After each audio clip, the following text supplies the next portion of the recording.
ओम गण गणपतये नमः।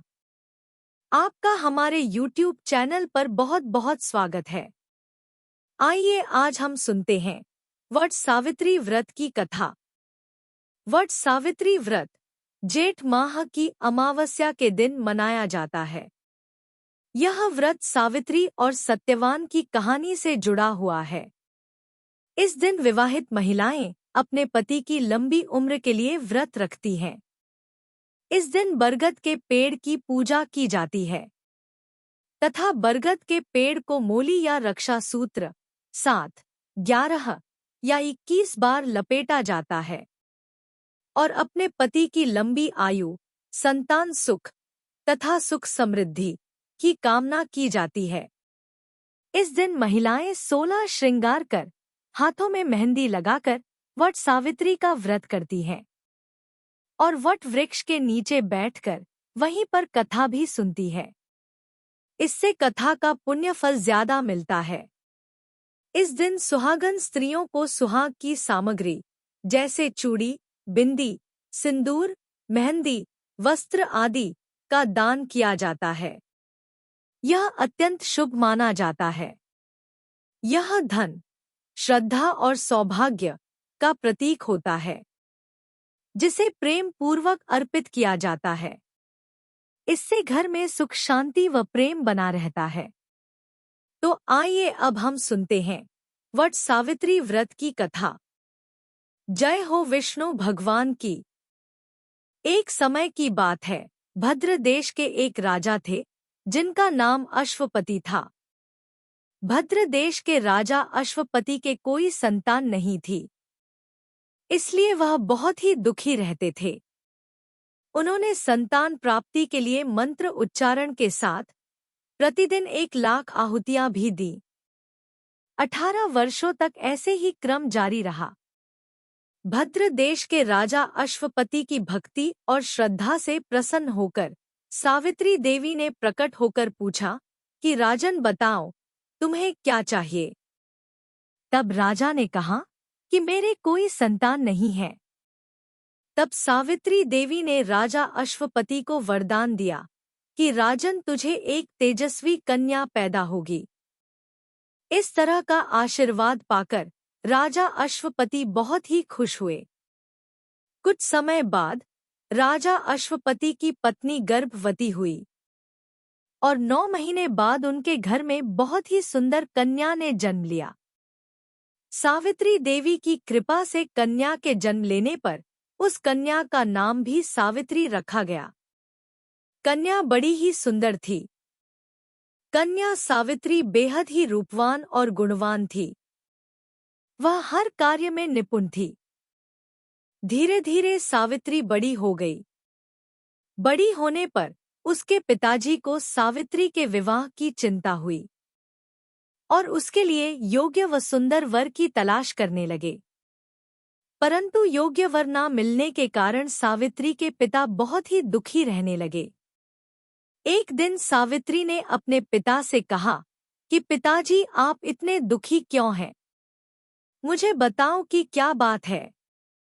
तो उसके पिताजी ने कहा कि बेटा, मैं तुम्हारे लिए कोई योग्य और सुंदर वर तलाश कर रहा हूँ, लेकिन मुझे ऐसा कोई नहीं मिल रहा है। अब मैं चाहता हूँ कि तुम स्वयं ही अपने लिए वर तलाश करो। पिता की आज्ञा पाकर सावित्री तपोवन में चली गई। वहां पर सालव देश के राजा धूमतसेन रहते थे। धूमतसेन राजा का राज्य किसी ने छीन लिया था और वहां ऐसे ही जंगलों में रहा करते थे। एक दिन सावित्री को उनके पुत्र सत्यवान दिखाई दिए। उनके पुत्र सत्यवान को देखकर सावित्री उस पर मोहित हो गई और अपने पति के रूप में उसका वरण कर लिया और अपने पिता अश्वपति को बता दिया। ऋषि राज नारद को जब इस बात का पता चला तो वह राजा अश्वपति के पास पहुंचे और कहा कि हे राजन, यह आप क्या कर रहे हैं? सत्यवान गुणवान है, धर्मात्मा है, बलवान है, लेकिन एक चिंता की बात है कि जिस राजकुमार को सावित्री ने अपने वर के रूप में चुना है, उसकी आयु बहुत ही छोटी है वह अल्पायु है। 1 वर्ष के बाद ही उसकी मृत्यु हो जाएगी। ऋषि राज नारद की बात सुनकर राजा अश्वपति बहुत चिंता में डूब गए। सावित्री ने अपने पिताजी को उदास देखकर फिर से पूछा कि पिताजी, आप इतने चिंतित क्यों हैं? मुझे बताइए। उसके पिताजी ने कहा कि पुत्री, जिस राजकुमार को तुमने अपने वर के रूप में चुना है, बहुत ही अल्पायु है। मैं चाहता हूँ कि तुम किसी और को अपना जीवन साथी बना लो। तो इस बात पर सावित्री ने कहा, पिताजी, आर्य कन्याएं अपने पति का वरण एक बार ही करती हैं। राजा भी एक बार ही आज्ञा देता है। पंडित भी एक बार ही प्रतिज्ञा करता है। और कन्यादान भी एक ही बार किया जाता है। सावित्री हट करने लगी और बोली कि मैं सत्यवान से ही विवाह करूंगी। तब राजा अश्वपति ने सावित्री के कहने पर उसका विवाह सत्यवान से कर दिया। विवाह के बाद सावित्री अपने ससुराल यानी कि जंगल में जाकर अपने पति के साथ रहने लगी और सास ससुर की सेवा करने लगी। समय व्यतीत होता चला गया। सभी हंसी खुशी रहने लगे। लेकिन नारद मुनि ने पहले ही सावित्री को सत्यवान की मृत्यु का निश्चित समय बता दिया था। जैसे जैसे वह दिन करीब आने लगा, सावित्री चिंतित रहने लगी। उसने अपने पति की मृत्यु के करीब आने के 3 दिन पहले ही व्रत रखना शुरू कर दिया। उसने अपने पति की लंबी आयु के लिए पूजा अर्चना शुरू कर दी। नारद मुनि द्वारा कथित निश्चित तिथि पर उसने पितरों का पूजन किया। रोजाना की तरह सत्यवान उस दिन भी जंगल में लकड़ी काटने के लिए जा रहा था। तो सावित्री ने अपने पति सत्यवान से कहा कि आज मैं भी तुम्हारे साथ चलूंगी। सत्यवान ने कहा, ठीक है, आज तुम भी मेरे साथ लकड़ी काटने जंगल चलो। पति की आज्ञा पाकर सावित्री सत्यवान के साथ जंगल में लकड़ियां काटने के लिए साथ चली गई। जंगल में पहुंचकर सत्यवान लकड़ी काटने के लिए एक पेड़ पर चढ़ गया। तभी उसके सिर में बहुत तेज दर्द होने लगा। दर्द से वह व्याकुल होकर पेड़ से नीचे उतर गया।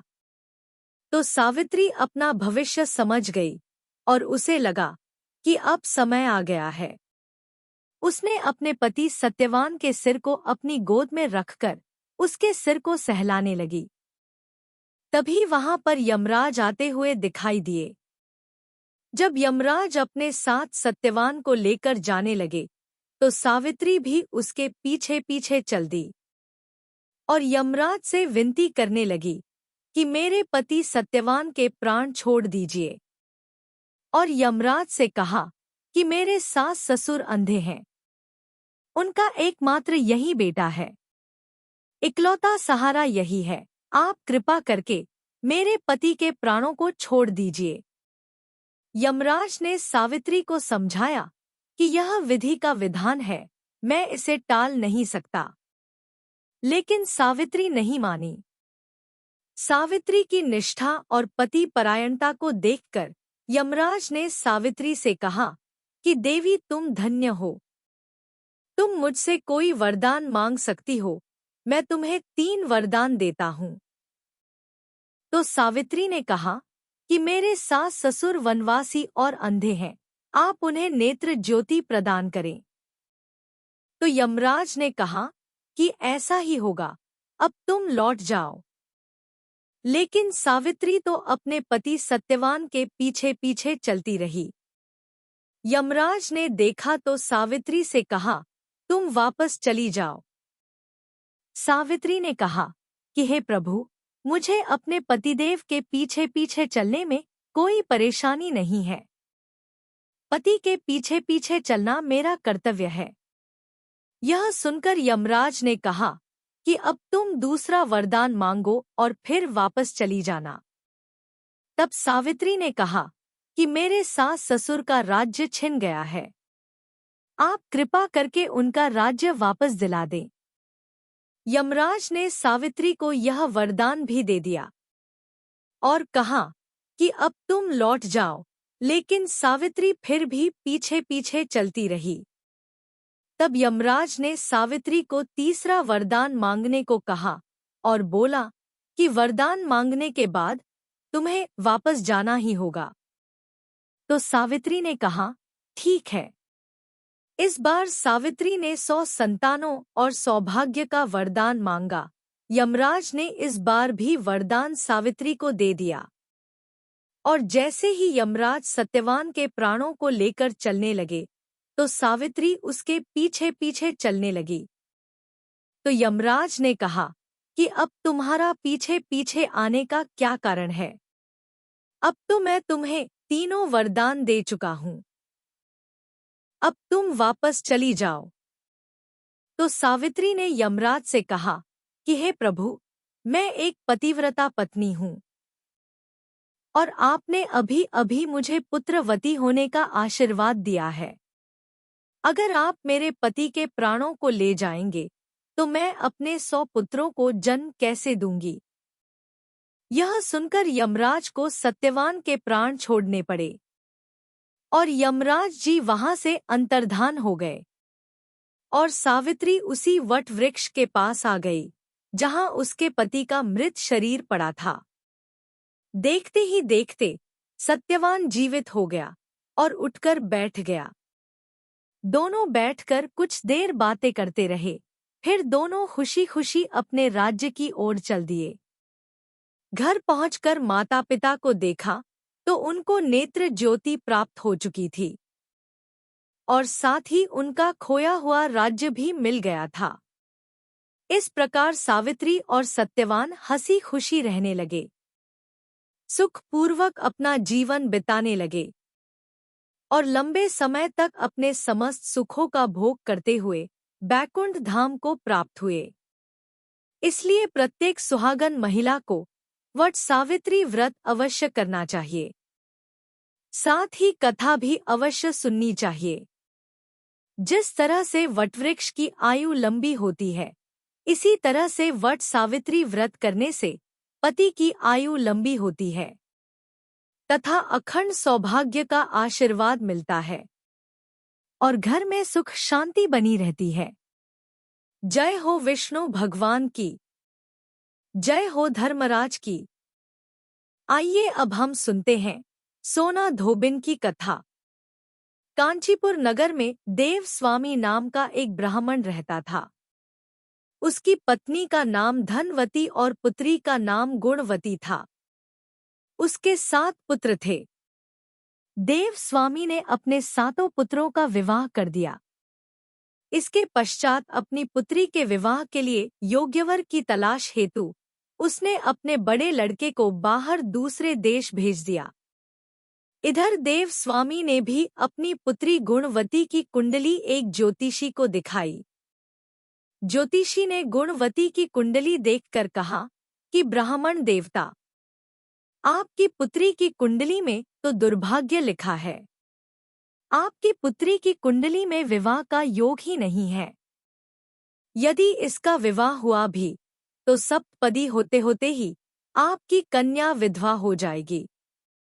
यह बात सुनकर देव स्वामी अत्यंत दुखी हुए और ज्योतिषी से इस योग के निवारण का उपाय पूछने लगे। ज्योतिषी ने उपाय बताकर कहा कि इस योग का निवारण सिंगल द्वीप की निवासिनी सोना नाम की धोबिन के पास है। सोना धोबिन को घर बुलाकर उसकी पूजा करने से ही संभव हो पाएगा। ज्योतिषी के मुंह से ऐसी बात सुनकर देव स्वामी ने अपने सबसे छोटे बेटे के साथ अपनी पुत्री को सोना धोबिन को घर लाने के उद्देश्य से सिंगल द्वीप जाने के लिए तैयार किया। अब वे दोनों भाई बहन समुद्र के तट पर पहुंचकर समुद्र पार करने का उपाय सोचने लगे। लेकिन समुद्र बहुत विशाल था, उन्हें कोई उपाय नहीं सूझ रहा था। थक हार कर दोनों भाई बहन भूखे प्यासे ही एक वट वृक्ष के नीचे छाया में बैठ गए। इस पेड़ पर घोंसले में एक गिद्ध का परिवार रहता था। उस समय घोंसले में सिर्फ गिद्ध के बच्चे थे। वह सुबह से भाई बहन के क्रियाकलापों को देख रहे थे शाम को जब गिद्ध के बच्चों की माँ भोजन लेकर घोंसले में आई तो वे उन भाई बहन की कहानी बताने लगे। उनकी बात सुनकर गिद्ध की माँ को नीचे बैठे भाई बहन पर बहुत दया आई और बच्चों को आश्वासन दिया कि वह उनकी समस्या का समाधान करेगी। यह सुनकर गिद्ध के बच्चों ने भोजन ग्रहण किया। दया और ममता से वशीभूत गिद्ध माता उनके पास आई और बोली कि मैंने आपकी समस्याओं को जान लिया है। इस वन में जो भी फल फूल मिलेगा मैं आपके लिए ले आती हूँ तथा प्रातः काल में मैं आपको सिंगल द्वीप की सोना धोबिन के पास पहुँचा दूंगी। अगले दिन सुबह होते ही गिद्ध माता ने दोनों भाई बहनों को समुद्र पार कराकर सिंगल द्वीप की सोना धोबिन के पास पहुँचा दिया। गुणवती प्रतिदिन सुबह सूर्योदय से पहले सोना धोबिन का घर लीप दिया करती व गाय भैंस बांधने के स्थान पर भी सफाई कर दिया करती थी। एक दिन सोना धोबिन ने अपनी बहू से पूछा कि प्रतिदिन सुबह हमारा घर कौन लीपता है और सफाई कौन करता है। तो बहू ने तारीफ बटोरने के लिए कहा कि हमारे अलावा और कौन ऐसा करेगा। लेकिन सोना धोबिन को उसकी बातों पर यकीन नहीं हुआ और वह यह जानने के लिए पूरी रात जागती रही। तभी उसने सुबह गुणवती को घर की साफ सफाई करते हुए देख लिया और उससे उसकी परेशानी का कारण पूछा तो गुणवती ने अपनी परेशानी बताई, जिसे सुनकर सोना धोबिन चिंतित हो गई और उसके घर जाकर पूजा पाठ करने के लिए तैयार हो गई। घर से निकलने से पहले उसने अपनी बहू से कहा कि यदि मेरी अनुपस्थिति में किसी की भी मृत्यु हो जाए तो उसके शरीर को नष्ट मत करना। कुछ देर बाद ही दोनों अतिथियों के साथ सोना धोबिन कांचीपुरम पहुंच गई। दूसरे दिन गुणवती का विवाह संपन्न हुआ और सप्तपद होते होते उसके पति की मृत्यु हो गई, जैसा कि गुणवती के भाग्य में लिखा था। तब सोना धोबिन ने अपने संचित पुण्य का फल गुणवती को दान देकर उसके पति को जीवित कर दिया और उन्हें आशीर्वाद देकर वह सिंगल द्वीप के लिए रवाना हो गई। संचित पुण्य के क्षीण होने से सोना धोबिन के घर उसके पुत्र, दामाद और पति की मृत्यु हो गई। यह जानकर नया पुण्य संचित करने के उद्देश्य से सोना धोबिन रास्ते में एक जगह रुक गई। नदी के किनारे पर स्थित एक पीपल के वृक्ष की छाया में उसने भगवान श्री हरि का और भगवान शिव का पूजन किया और पीपल के वृक्ष की 108 परिक्रमाएं की। इतना करते ही सोना धोबिन के पुत्र, दामाद और उसके पति पुनर्जीवित हो गए। उसका घर धन धान्य से भर गया। इस प्रकार निस्वार्थ भाव से सेवा करने का उत्तम फल सोना धोबिन को प्राप्त हो गया। इस प्रकार किसी भी अमावस्या तिथि पर किसी पवित्र नदी में स्नान करके विधिवत भगवान विष्णु जी की पूजा अर्चना करने और पीपल के पेड़ की परिक्रमा करने से मनोवांछित फल की प्राप्ति होती है तथा परिवार के सदस्यों पर भगवान विष्णु जी का आशीर्वाद सदैव बना रहता है। भगवान श्री विष्णु जी और माता लक्ष्मी जी की जय। आइए अब हम सुनते हैं गणेश जी की कहानी। एक बार एक गांव में एक गणेश जी का मंदिर था। उस गांव में एक दिन गणेश जी का मेला आया। गांव के मंदिर में मेला लगा। सभी लोग गणेश जी के मंदिर और मेले में जा रहे थे। उसी गांव में एक किसान रहता था। उसके एक छोटी सी बेटी थी। जब सभी लोग गणेश जी के मंदिर मेले में जा रहे थे तो किसान की छोटी बेटी अपनी माँ से बोली कि माँ, मुझे भी मेले में जाना है।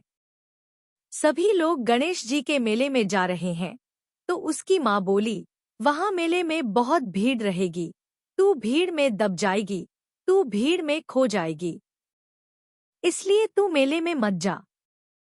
पर लड़की तो नहीं मानी। उसकी माँ ने कहा, ठीक है, चली जाओ और अपना ध्यान रखना। उसकी माँ ने उसके साथ चूरमे के 2 लड्डू बांध दिए और कहा कि एक लड्डू गणेश जी महाराज को खिला देना और पानी पिला देना। फिर एक लड्डू तू खा लेना। लड़की ने सारे दिन भर मेला देखा और खूब आनंद लिया। जब शाम हो गई तो सभी गांव वाले वापस लौटकर अपने घर आने लगे, तो लड़की को भी वापस आने को कहने लगे। पर लड़की बोली, मैं तो गणेश जी महाराज को लड्डू खिलाकर और पानी पिलाकर ही घर वापस जाऊंगी। और वह गणेश जी महाराज के मंदिर में ही बैठ गई और गणेश जी से बोली कि एक लड्डू आपका है, एक लड्डू मेरा है। एक लड्डू आप खाओ, एक लड्डू मैं खाऊं। ऐसे ही कहते कहते सारी रात बीत गई। अब गणेश जी महाराज ने सोचा, अगर मैं लड्डू नहीं खाऊंगा तो यह लड़की अपने घर नहीं जाएगी और इसके घर वाले इसकी चिंता करेंगे। तो यह सोचकर गणेश जी महाराज एक छोटा सा रूप धरकर आए और लड्डू खाकर पानी पी लिया और प्रसन्न होकर लड़की से बोले, तुम कुछ मांग लो। तो लड़की बोली, क्या मांगू? गणेश जी महाराज बोले, कुछ भी मांग लो। तब लड़की बोली, अन्न, धन, 9 खंड का महल, नौकर चाकर, सुंदर व गुणवान वर मांगू, बेल की तरह बढ़ता हुआ परिवार मांगू, रुनझुन करता हुआ बैल मांगू। बस इतना सा मांगो, वह मुझे देना। गणेश जी महाराज सोचने लगे कि यह लड़की तो छोटी सी दिखती है, पर इसने तो बहुत कुछ मांग लिया। पर फिर बोले, लड़की तूने जो मांगा है वह सब कुछ तुझे मिल गया है। अब वह लड़की रूनझुन करते बैलगाड़ी पर बैठकर सारा सामान लेकर घर आ गई। तो लड़की की माँ ने कहा, बेटा सब तो आ गए थे, तू कहाँ रह गई थी? लड़की बोली, सब तो मेला देख कर आए हैं। मैं तो गणेश जी महाराज को चूरमा खिलाकर और पानी पिलाकर आई हूँ। देखो गणेश जी महाराज ने प्रसन्न होकर मुझे सब कुछ दे दिया। उसकी माँ और सब लोग वह सब देखते ही रह गए और उसी दिन से गणेश जी महाराज की बहुत मान्यता रखने लगे। हे गणेश जी महाराज, जैसा आपने उस लड़की को दिया वैसा ही सबको देना, सबकी मनोकामना पूरी करना। जय हो गणेश महाराज की, जय हो विनायक जी की। आइए अब हम सुनते हैं लपसी और तपसी की कथा। लपसी और तपसी की कथा हर एक व्रत, पूजा पाठ व कथा के बाद में अवश्य सुननी चाहिए। एक लपसी था और एक तपसी था। तपसी हमेशा भगवान की तपस्या करता था, लेकिन उसे चोरी करने की आदत थी। लपसी रोजाना 1.25 सेर की लापसी बनाता और पहले भगवान को भोग लगाता, उसके बाद में स्वयं भोजन करता। दोनों भाइयों का यही नियम था। एक दिन किसी बात को लेकर दोनों में कहासुनी हो गई। तो तपसी बोला कि मैं रोजाना भगवान की तपस्या करता हूँ, इसीलिए मैं बड़ा हूँ। और फिर लपसी बोला कि नहीं, मैं रोज भगवान को 1.25 की लापसी का भोग लगाता हूँ, इसीलिए मैं बड़ा हूँ। ऐसा कहते हुए दोनों जोर जोर से लड़ने लगे। तभी वहां से नारद जी गुजर रहे थे। दोनों को लड़ता हुआ देखकर वहां आए और उनसे पूछा कि तुम दोनों क्यों लड़ रहे हो? तो दोनों ने अपने लड़ने का कारण बताया और अपने आप को बड़ा बताया। तब नारद जी बोले कि मैं तुम्हारा फैसला कर दूंगा। मैं कल आऊंगा और बता दूंगा कि कौन बड़ा है। दूसरे दिन लपसी और तपसी नहाकर अपनी रोज की भक्ति करने आए। तो नारद जी ने छुपकर 1.25 करोड़ की एक एक अंगूठी उन दोनों के आगे रख दी। जैसे ही भक्ति करते हुए तपसी की नजर उस अंगूठी पर पड़ी, तो उसने चुपचाप से उसे उठाकर अपने पैर के नीचे दबा ली। लेकिन जब लपसी की नजर उस पर पड़ी, तो उसने ध्यान नहीं दिया। उसने पहले भगवान को भोग लगाया और फिर स्वयं भोजन करने के लिए बैठ गया। थोड़ी देर बाद नारद जी सामने आए तो दोनों ने पूछा कि अब बताओ कि हम में से कौन बड़ा है। तब नारद जी ने तपसी से खड़ा होने के लिए कहा, तो वह जब खड़ा हुआ तो उसके पैर के नीचे दबी हुई अंगूठी दिखाई दी। तो नारद जी ने तपसी से कहा कि तुम तपस्या तो करते हो, परंतु इतनी तपस्या करने के बाद भी तुम्हारी चोरी करने की आदत नहीं गई। यह अंगूठी मैंने ही तुम दोनों के आगे रखी थी। मैं यह देखना चाहता था कि तुम दोनों में से किसके मन में लालच है, तो तूने तो अंगूठी दिखाई पड़ते ही झट से अपने पैर के नीचे दबा ली। लेकिन लपसी का ध्यान अंगूठी पर जाने के बाद भी लपसी ने अंगूठी को ना ही उठाया और ना ही ध्यान दिया। उसने सिर्फ अपने भगवान जी में ही ध्यान रखा, उन्हें भोग लगाया और बाद में स्वयं भोजन करने लगा। इसीलिए लपसी बड़ा है और तुम्हें तुम्हारी तपस्या का कोई भी फल नहीं मिलने वाला। जितनी चाहे मर्जी तुम तपस्या कर लो, तुम्हें इसका कोई भी फल नहीं मिलेगा। तो तपसी को यह सुनकर बहुत ही दुख हुआ और वह शर्मिंदा होकर नारद जी से माफी मांगने लगा और कहने लगा कि आज तक की मेरी गलती माफ कर दो और मुझे बताओ कि मुझे मेरी तपस्या का फल कैसे मिलेगा। आज के बाद मैं कभी भी चोरी नहीं करूंगा। तब नारद जी ने कहा कि यदि कोई गाय और कुत्ते की रोटी नहीं बनाएगा तो उसका फल तुझे मिलेगा। यदि कोई आदमी ब्राह्मण को भोजन करवाकर उसे दक्षिणा नहीं देगा तो उसका फल भी तुझे ही मिलेगा। अगर कोई किसी को सूट या साड़ी देता है और उसके ऊपर अगर भेंट स्वरूप कुछ रुपए नहीं रखे तो उसका फल भी तुझे ही मिलेगा। अगर कोई व्यक्ति दिए से दिए जलाएगा तो उसका फल भी तुझे ही मिलेगा। अगर कोई औरत आंगन लीप कर चौका नहीं लीपेगी तो उसका फल भी तुझे ही मिलेगा। यदि कोई व्रत कथा में सारी कहानी सुन ले लेकिन तुम्हारी कहानी ना सुने तो उसका फल भी तुझे ही मिलेगा। उसी दिन से हर व्रत कथा और कहानी के साथ लपसी और तपसी की कहानी कही और सुनी जाती है। आशा करते हैं कि आपको वट सावित्री व्रत की कथा पसंद आई होगी। कथा पसंद आई हो तो वीडियो को लाइक करें, शेयर करें तथा चैनल को सब्सक्राइब जरूर करें। धन्यवाद।